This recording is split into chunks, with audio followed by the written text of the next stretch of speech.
Hello everyone, welcome. This is Julia. Thank you so much for joining me on my craft room adventures. Today I have another Challenge a Crafty Friend card to share with you that I'm doing with my friend Leanne. And this time she challenged me to create a card with a focal image. So just one stamped image for the card, which is really hard for me. I usually make basically full scene cards. So it was a bit of a challenge, but I really like how it turned out. I hope you do as well. So to start out, I'm using a panel of Bristol smooth cardstock, and I'm ink blending that with spun sugar, tumbled glass, salty ocean, and blueprint sketch distress oxide. Off camera, I also die cut the Mama Elephant displayer card. The main panel I die cut twice, and the hill panel I die cut once. And also the winter forest cover by Mama Elephant, I also die cut that twice. I'm just blending the colors back and forth with my brushes to get a pretty wintry sky. I really like the combination of the pink with the blues. It's more of a cool tone blue, so I really think it works well together. Just blending it back and forth.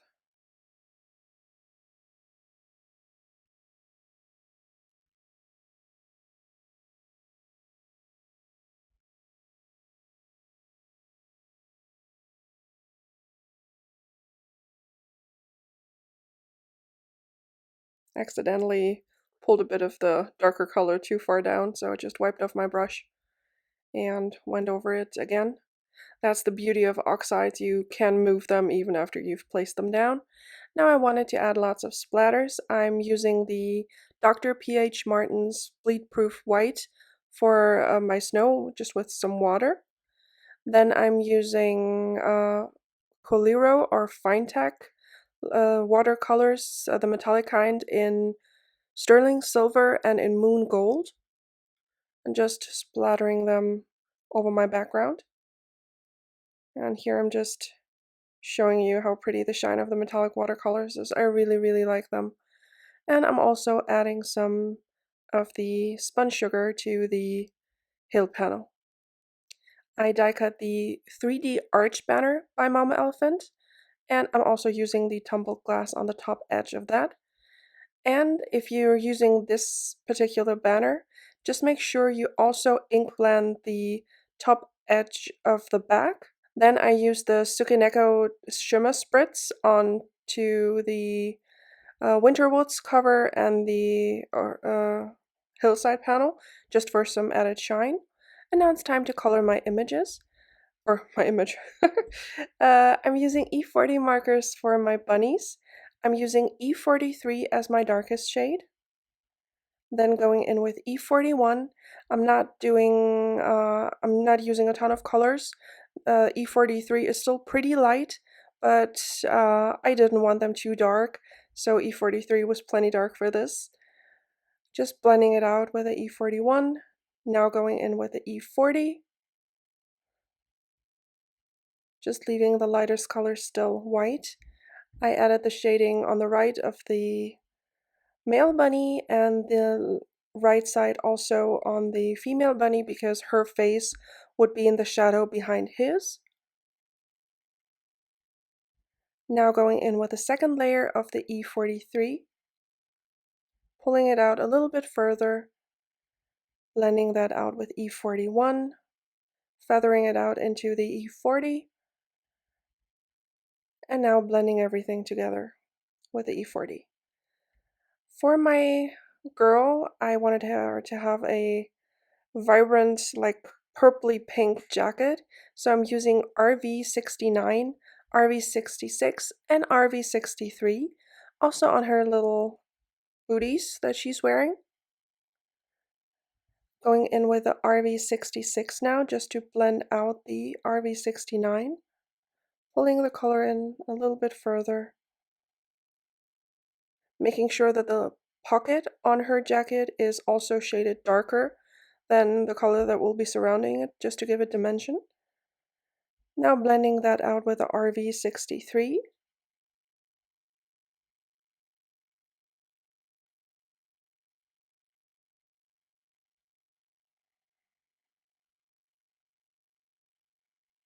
Now I'm going back in with the RV66,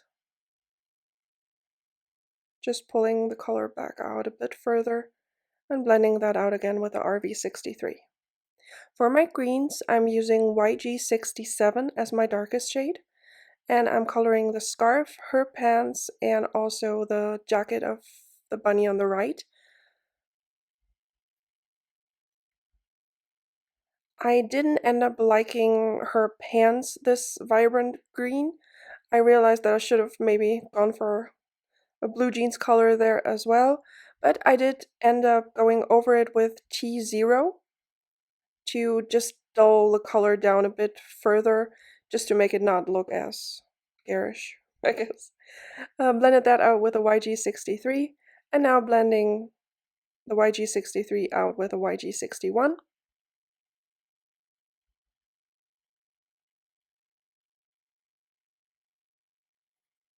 Again with the YG63.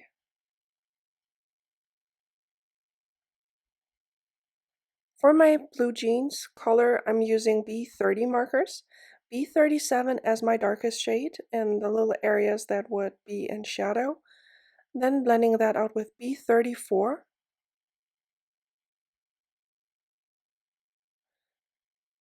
And then finally blending that together with B32.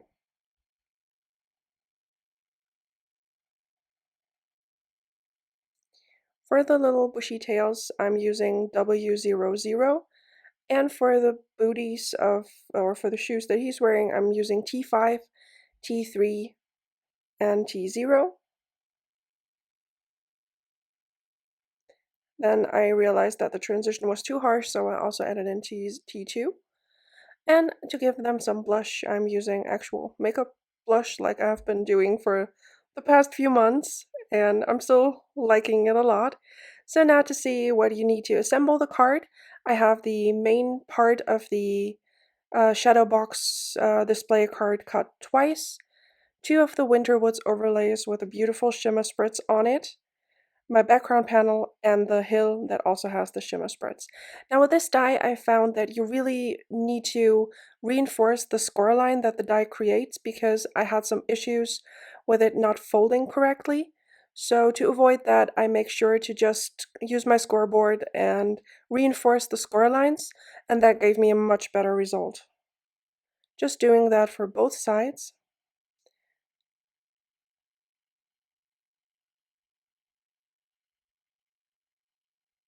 Using my Teflon bone folder, just running over them to make sure I get a nice crease.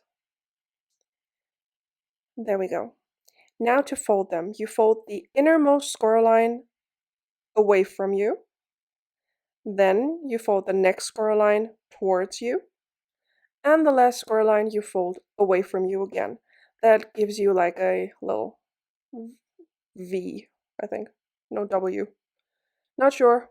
You'll see in the end, I'm sure. Just you fold it towards the frame, then away from the frame, and again towards the frame to create a little W. There you see it. Before I forget, I thought I'd go ahead and stamp my sentiment. I'm using the sentiment from the stamp set, Warm Holiday Hugs, I think? Yeah, that's right. From the Fuzzy Hugs stamp set from Mama Elephant. And I'm heat embossing that in silver. The embossing powder I'm using is the Ranger Superfine Embossing Powder in silver. Off to the side, my heat gun was already getting nice and hot, and now I'm just running it over until the powder is smooth and melted. And now it's time to adhere the tree to my background.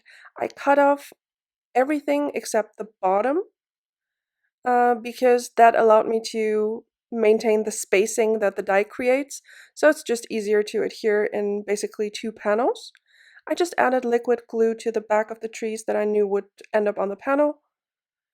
There's a tiny bit of the hill showing at the bottom, which is totally fine because that's going to be covered by the hill that we're adding to the shadow box. So this is just a super quick way to add a tree background to a landscape card.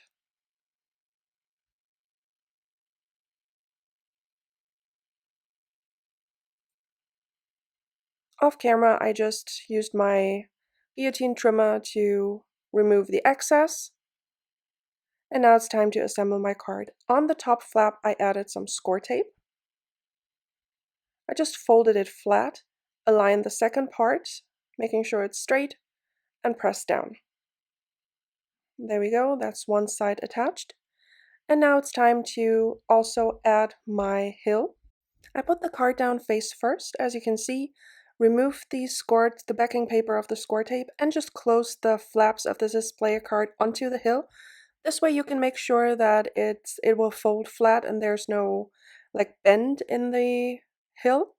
Now I'm just removing the backing paper of the score tape on the second side, just lining it up and closing the mechanism, pressing down firmly, and that creates our shadow box. I already cut down the background panel, and now I'm just using some tape runner around the outer edge of the panel, just around all four sides.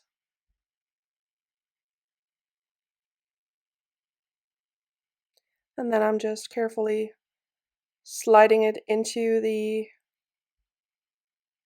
little box, making sure that it doesn't stick to anything it shouldn't. And once I'm happy with the placement, I'm pressing down firmly.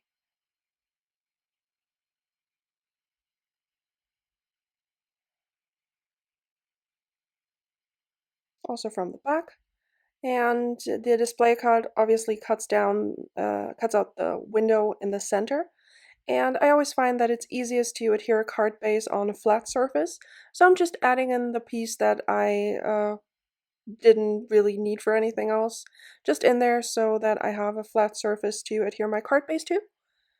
And now I'm just using tape runner, no, switch to liquid glue apparently, on the back of my card base, or the front really. And now I'm just placing the shadow box on top. And I switched to liquid glue because it's easier to, you always have a little bit of wiggle room to make sure everything is lined up straight. I added some glue dots to the feet of my two little critters and just placed them in the center of my scene. I just used the Lawn Fawn clear ruler, the 12-inch, which has the 0 in the center. I love this ruler, it's so helpful. First of all, I'm in Europe, so we're used to metric. So all the imperial like inch increments are so confusing to me. So I love that I have all of them on there, and the 0 in the center is just super helpful. Now I'm just folding the banner along the score lines, just figuring out where I want to place it. I used some foam squares in the center and some liquid glue along the little wings of the banner, just at the bottom. And now I'm just placing it down centered. And here you can also see the little corners that fold in. That's the reason why I also ink blended the back of the banner, because if those were white, it would just look a bit awkward. Now I'm using some stickles just along the background on top of the branches of the trees. Here you can see the shine a little bit up close. I just thought it would look pretty as little icicles on top of the tree. Trying to show you how pretty the background shimmers with all the splatter, and also the shimmer on the hill from the shimmer spritz on the trees as well. And that finishes off my card for today. I had so much fun making this. I love my challenges with Leanne. I will link to her challenge video down below. Thank you so very much for watching. Have a wonderful day. Bye!